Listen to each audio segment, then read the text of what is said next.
La primera cosa necesaria para el cristiano es la fe, sin la cual nadie puede llamarse fiel cristiano. La fe proporciona 4 bienes. El primero, por la fe el alma se une a Dios, pues por la fe el alma cristiana celebra como una especie de matrimonio con Dios. Te desposaré conmigo en la fe, Oseas 2:20. Por ello, cuando alguien se bautiza, primero confiesa la fe. Cuando se le pregunta, ¿crees en Dios? Porque el bautismo es el primer sacramento de la fe. Por eso dice el Señor, el que crea y sea bautizado se salvará. Marcos 16:16. Pues bautismo sin fe de nada sirve. Nadie es grato a Dios sin la fe. Sin la fe es imposible agradar a Dios. Hebreos 11:6. Y así Agustín de Hipona comenta, todo lo que no procede de la fe es pecado. Donde no se reconoce la verdad eterna e inmutable, es falsa la virtud incluso en medio de costumbres excelentes. El segundo bien que nos da la fe es que la fe incoa en nosotros la vida eterna, pues la vida eterna no es otra cosa que conocer a Dios. Dice el Señor, esto es la vida eterna, que te conozcan a ti, único Dios verdadero. Juan 17:3. Este conocimiento de Dios empieza aquí por la fe, pero logra su plenitud en la otra vida, en la que le conoceremos como Él es, como ello se afirma en Hebreos 11:1.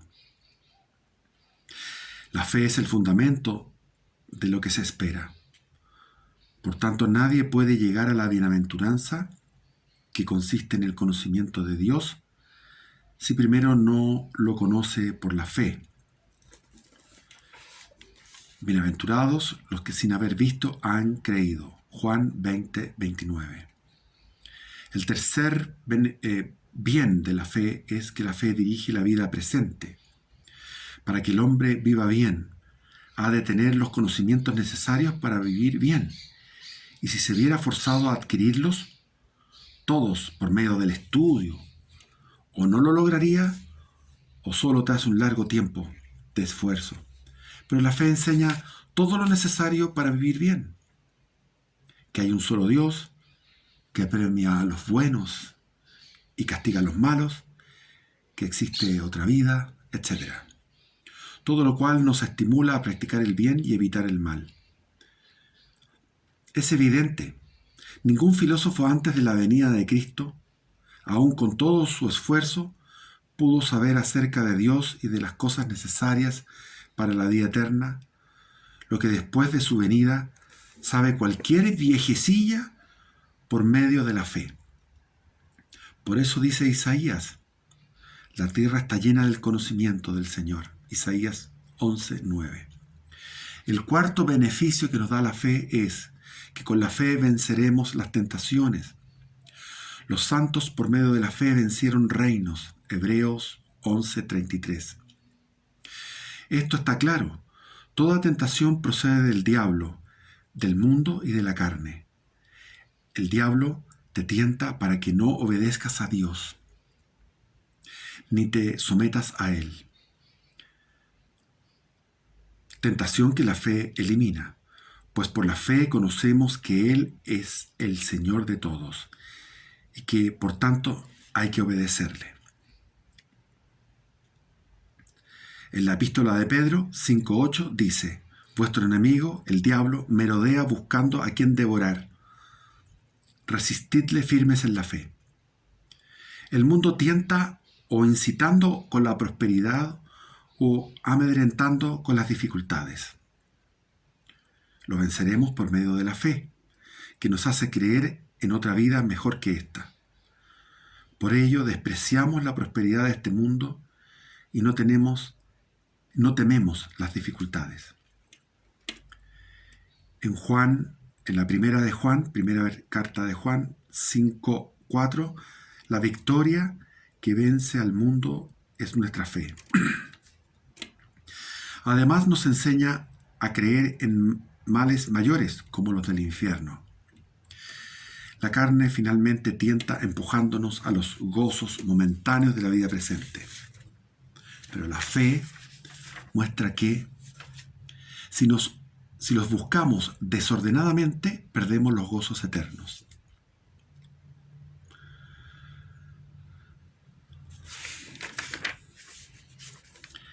Comenzamos con el credo.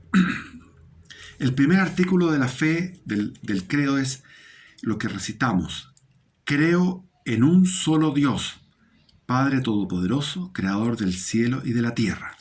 Comentario de Tomás de Aquino. Entre todas las cosas que deben creer los fieles, la primera que debemos creer es que existe un solo Dios. ¿Y qué significa esta palabra Dios? Gobernador providente de todas las cosas. Por tanto, cree que existe Dios, quien cree que todas las cosas de este mundo caen bajo su gobierno y providencia. En cambio, quien piensa que todo procede del acaso, del azar, del caos, no cree que existe Dios. Nadie hay tan estúpido que no crea que la naturaleza está sometida a un gobierno, una providencia y ordenación, puesto que se desenvuelve según un orden y un ritmo fijos. Vemos que el sol, la luna y las estrellas y el resto de la naturaleza observan un curso determinado, cosa que no ocurriría si proveniesen del acaso, del azar. Por consiguiente, si alguien negara la existencia de Dios, sería estúpido. Abre comillas, dijo en su corazón el insensato. Dios no existe. Esto es en Sabiduría 13:1. Pero algunos, aunque crean que Dios organiza y gobierna la naturaleza, sin embargo no creen que ejerza una providencia sobre los acontecimientos humanos. Piensan que los acontecimientos humanos no caen bajo la tutela de Dios. La razón es que ven que los buenos sufren en este mundo mientras los malos prosperan, lo cual parece eliminar toda providencia divina en torno al hombre. Por este tenor se dice en el libro de Job 20:14, se pasea por los ejes del cielo sin preocuparse de nuestros asuntos. Así pasa con respecto a Dios. Él, con conocimiento de causa y según su providencia, dispone las cosas que necesitan los hombres, aflige a algunos que son buenos y deja vivir en prosperidad a otros que son malos. A nadie a quien piense que esto acontece casualmente se le considera insensato. Y lo es, pues esto solo ocurre porque ignora el modo y motivo de la disposición divina. Para mostrarte los secretos de la sabiduría y que su ley es compleja. Job 11:6. Por tanto, hay que creer firmemente que Dios gobierna y dispone no solo la naturaleza, sino también los acontecimientos humanos. Así pues, todo lo ve, incluso los pensamientos y secretos de la voluntad. De aquí que también a los hombres, de manera especial, les alcanza la necesidad de obrar bien, porque todo lo que piensan y hacen está patente en la mirada divina. Todas las cosas están desnudas y descubiertas a los ojos de Él. Hebreos 4:13. Pues su inteligencia es infinita y lo penetra todo. Los que creen que los cuerpos celestes pueden influir en la voluntad de los hombres y los que a la hora de obrar distinguen tiempos propicios, están suponiendo que los cuerpos celestes son dioses y que tienen dominio y andan fabricándose astrolabios. No temáis a las señales del cielo, a las que temen las naciones, porque las leyes de los pueblos son vanas. Asimismo, los que obedecen a los reyes más que a Dios, o les obedecen en lo que no deben, los convierten en dioses suyos. Es menester obedecer a Dios antes que a los hombres. Antiguamente, los que aman a sus hijos y parientes más que a Dios? Con sus obras manifiestan que hay muchos dioses, como también los que aman el alimento más que a Dios, los cuales, dice el apóstol, su Dios es su vientre. Filipenses 3:19. Por fin, todos los aficionados a sortilegios y magias creen que los demonios son dioses, puesto que les piden lo que solo Dios puede conceder: el conocimiento de alguna cosa oculta y del porvenir. Así pues, en primer lugar, hemos de creer que hay un Dios solamente. Según queda dicho, lo primero que hay que creer es que existe un solo Dios. Lo segundo es que este Dios es creador y hacedor del cielo y de la tierra, y de las cosas visibles e invisibles. Prescindiendo aquí de razonamientos sutiles, con un ejemplo sencillo declararemos la doctrina de que todas las cosas han sido creadas y hechas por Dios. Si un hombre entrase en una casa y ya en la misma puerta notase calor, y avanzando hacia adentro fuera sintiendo un calor mayor, y así sucesivamente, pensaría que dentro había un fuego que lo producía, aunque el fuego mismo no llegara a verlo. Así sucede a quien considera las cosas de este mundo. Ve que todas ellas están organizadas en una jerarquía de hermosura y nobleza, y que son tanto más hermosas y nobles cuanto más se acercan a Dios. Los cuerpos celestes son más hermosos y nobles que los de abajo, los seres invisibles más que los visibles. Por tanto, es de creer que todas provienen del único Dios, que otorga a cada cosa su ser y nobleza. Vanos son ciertamente todos los hombres en los que no se halla la ciencia de Dios, que por las cosas buenas que se ven no fueron capaces de conocer a aquel que es, ni por la consideración de las obras reconocieron quién era su artífice. Libro de la Sabiduría 13:1. Porque de la grandeza, de la hermosura y de la criatura se podrá a las claras llegar al conocimiento del creador de ella. Libro de la Sabiduría 13:5. Por consiguiente, hemos de admitir con certeza que todo lo que hay en el mundo proviene de Dios.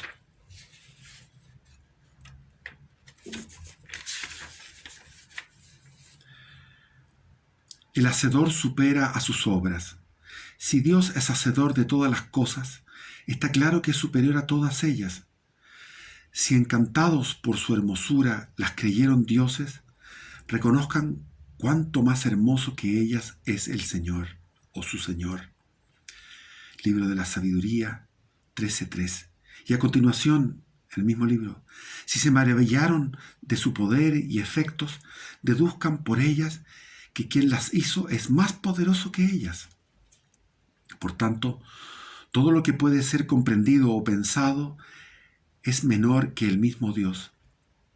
Grande es Dios y sobrepasa nuestro saber. Job 36:26.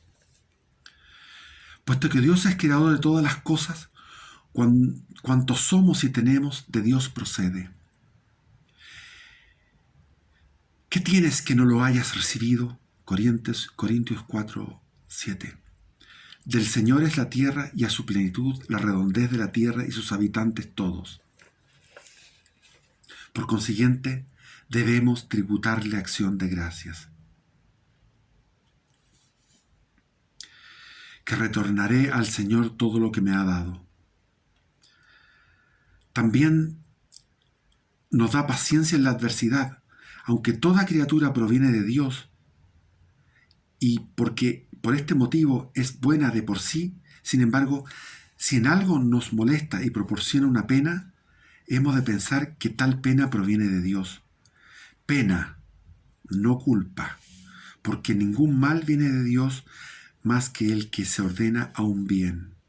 Por tanto, si toda pena se aflige al hombre, si toda pena que qué aflige al hombre procede de Dios, debe aquél soportarla con paciencia, sabiendo que las penas expían los pecados, humillan a los culpables e incitan a los buenos al amor divino.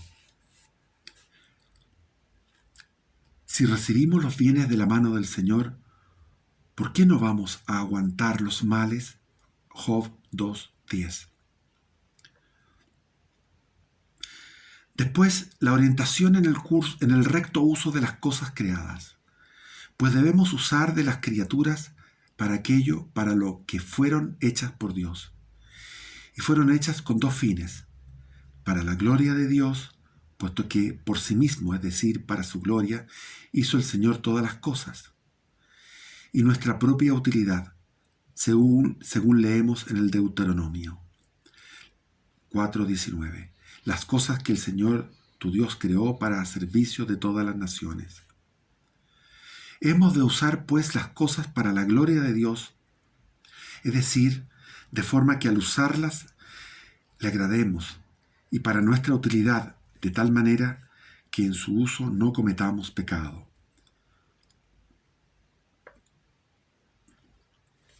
Por tanto, todo lo que tienes, sea ciencia o hermosura, has de orientarlo y usarlo para la gloria de Dios. Después, el conocimiento de la dignidad del hombre. En efecto, Dios no hace todo lo hace todo por éste. Sometiste todas las cosas bajo sus pies. Salmo 8:8. Y entre todas las criaturas, Él es la más semejante a Dios después de los ángeles. Se lee en el Génesis: hagamos al hombre a nuestra imagen y semejanza. 1:26. Esto no lo dijo el cielo ni de las estrellas, sino del hombre.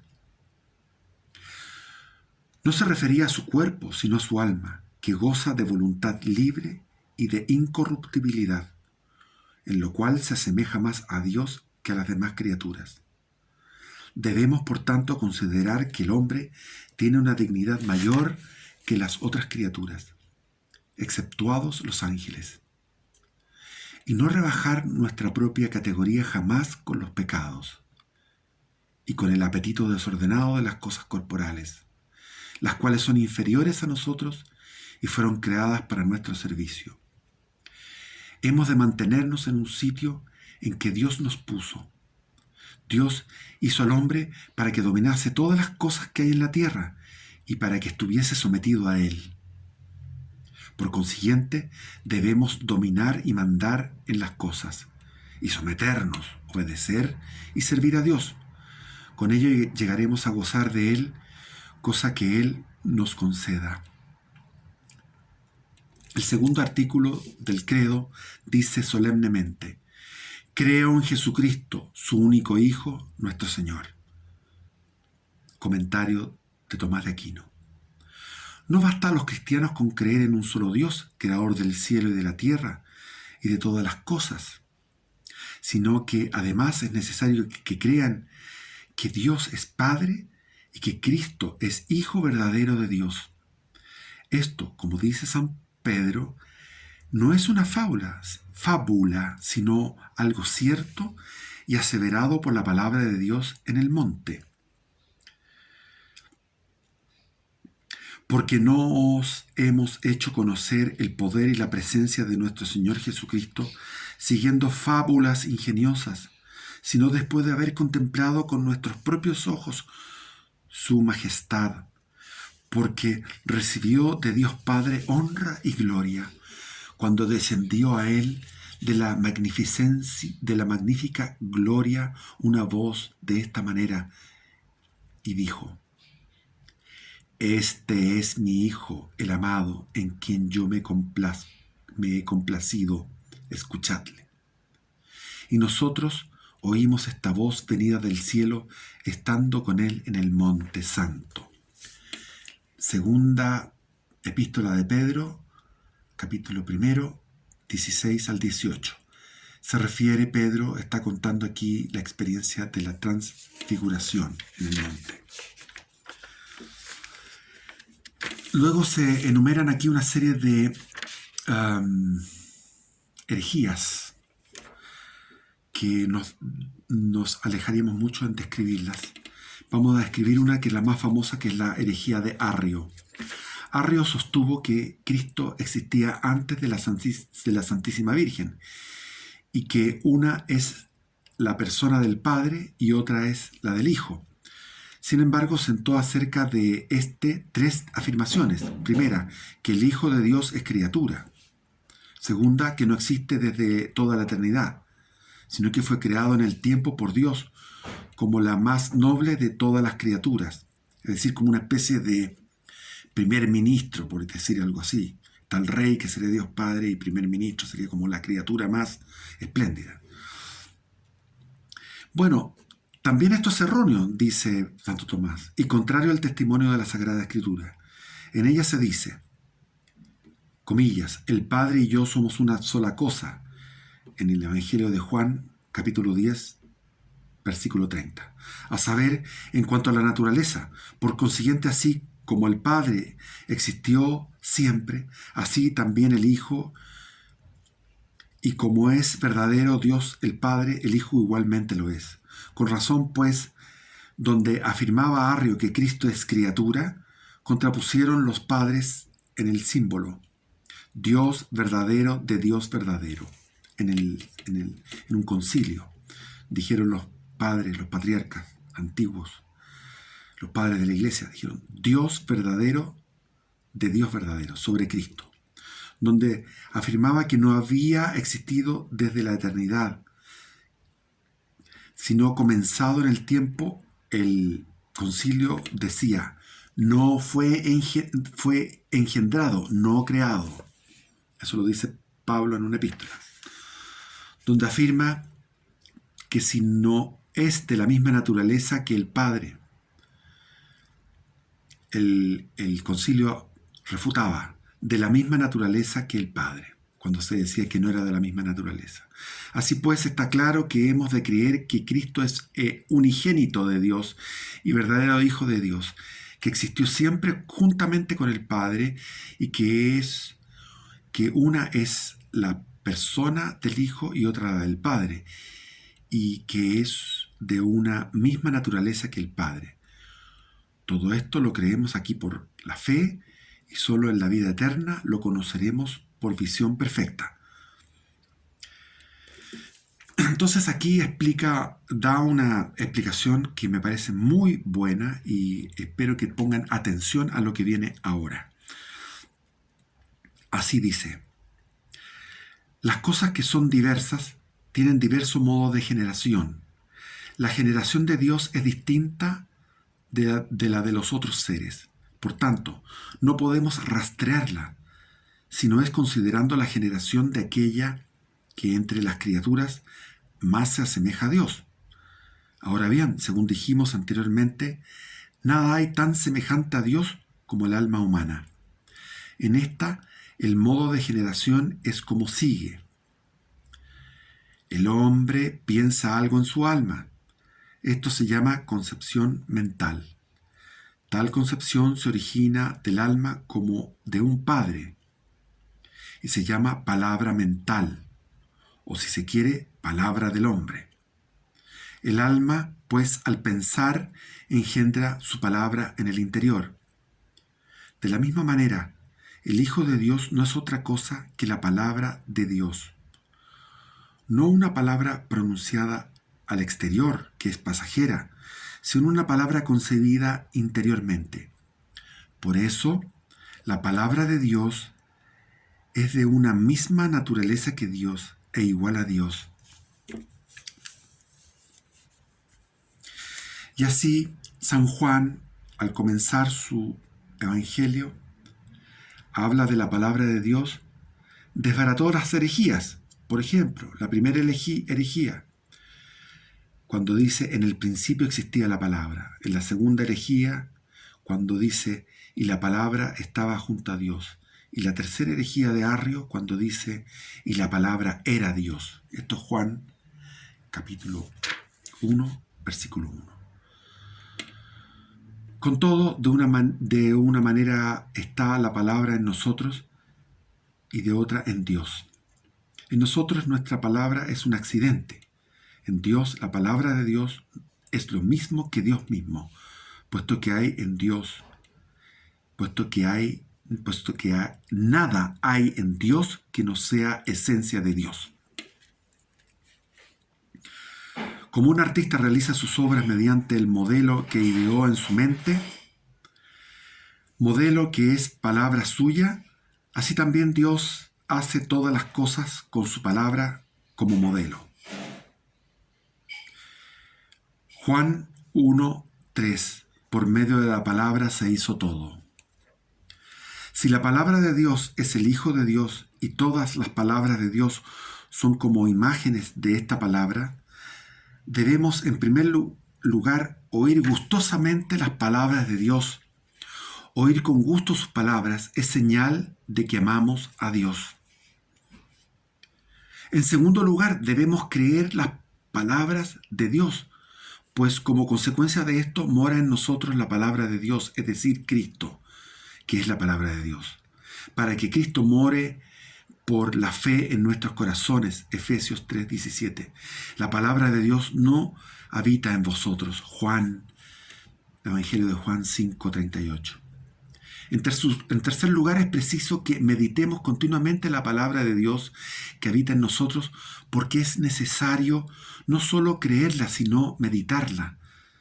De otro modo, no sería de provecho. Esta meditación ayuda poderosamente en la lucha contra el pecado. En mi corazón escondí tus palabras para no pecar contra ti. Salmo 118:11. Y asimismo, acerca del varón justo se dice, día y noche meditaba en su ley. Salmo 1:2. Y de la Santísima Virgen está escrito que guardaba todas estas palabras, meditándolas en su corazón. Lucas 2:19. En cuarto lugar, es menester hacer partícipes a los demás de la palabra de Dios, amonestando, predicando y exhortando. Ninguna palabra mala salga de nuestra boca, sino solo que sea buena para edificación. Efesios 4:19. La palabra de Cristo more en vosotros abundantemente, con toda sabiduría, enseñándoos, amonestándoos los unos a los otros. Colosenses 3:16. Proclama la palabra, insiste a tiempo y a destiempo, reprende, reprocha, exhorta con toda paciencia y deseo de instruir. Primera de Timoteos 4:12. Finalmente, la palabra de Dios debe ser puesta en práctica. Llevad a la práctica la palabra y no os limitéis a escucharla, engañándoos a vosotros mismos. Estas 5 cosas las cumplió por su orden Santa María cuando la palabra de Dios tomó carne en ella. Primero María oyó, el Espíritu Santo vendrá sobre ti. Segundo, asintió por fe, he aquí la esclava del Señor. Tercero, lo llevó en su seno. Cuarto, lo dio a luz. Quinto, lo crió y lo amamantó. Y por ello canta la Iglesia. Con sus pechos henchidos desde el cielo, amamantaba a la Virgen al mismísimo Rey de los ángeles. Hasta aquí llegamos y nos queda seguir con el credo. Lo próximo que viene es, creo que fue concebido por obra del Espíritu Santo y nació de María Virgen. Ahí continúa el comentario de este tercer artículo del credo. Y quedamos aquí porque no vamos a llegar a comentarlo completo y vamos con el otro video. Bendiciones y viva Cristo Rey.